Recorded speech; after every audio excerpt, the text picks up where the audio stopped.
Hello, watercolor artists. I'm coming to you today from the studio, and what I want to talk about is Holbein's Pyro Rubin.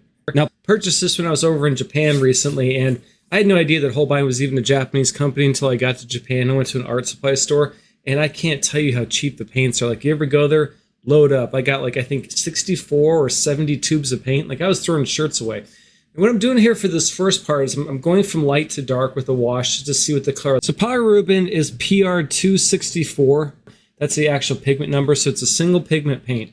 So you can't technically take two other colors and make this paint. If you want this paint, this color, you're going to have to just purchase it outright. It's a warmish red, which means it's going to mix very well with other blues to make purples, but it's not going to mix very well with yellows to make oranges because there's some blue pigment within this. So what I first did was just I went from dark to light to see what happened here, and I'm zooming in on it.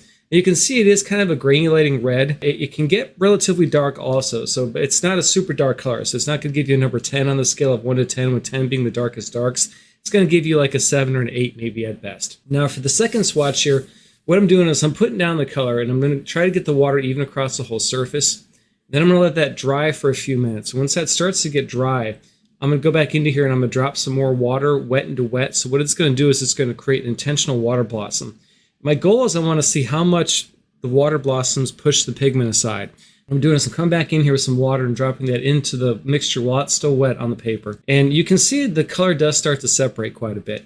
It's actually kind of a nice separating color. I can tell you it's a very strong staining color. So once it's down on the paper, you're going to have a heck of a time trying to get this off the paper. So be aware of that. It's very strong in staining. And it does seem to blossom quite a bit. And it's relatively granulated. And for this last test, what I'm going to do here is I'm going to put this down on a piece of paper. It's going to be wet to wet first. I want to put water first and then the color on top of it, because then more time for the pigment to soak into the paper. And I want to see what happens to the blossoms in this light value wash. Back and forth. I'm just trying to get the mixture even in the water, even across the whole surface of the paper before I drop the water in. So I do that first, get it even. Then I have to wait a couple seconds for the pigment and the water to soak in a little bit. When you're trying to get intentional water blossoms, if it looks like it's super shiny, super wet, it's going to be kind of hard to control the water. You let it dry a little bit. If it starts to lose just a little bit of the sheen, and then you drop water into that kind of dry sheen, not dry sheen, but it still looks wet, you really can control the blossoms quite well. And you can see here and when I come back, or you can see here when I come back in here and drop water in these blossom areas, the pigment does start to get really pushed aside. I feel this is something you really can control after you've screwed up 1,000 paintings, right? You do learn from your past mistakes, hopefully. That's what I tell myself in every painting. And then you just got to kind of let it sit. And this is the hardest thing. When you're doing water blossoms, you want to do it with the paper completely flat.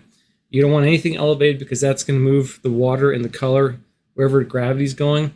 So it's got to be completely flat and let it just sit there for a few minutes, and you just can't do too much. That's the hardest thing. If you're looking to add a very strong stained red to your palette, one that granulates and one that blossoms very well, then I highly recommend Holbein's Pyro Rubin. And if this video didn't bore you to death, I'm so sorry. I'm just joking. Look, I hope you enjoyed this video. I hope you learned a thing or two about watercolor paints. I'm going to have more upcoming videos too. Please check back. Please hit that subscribe button. And thank you so much, and happy painting.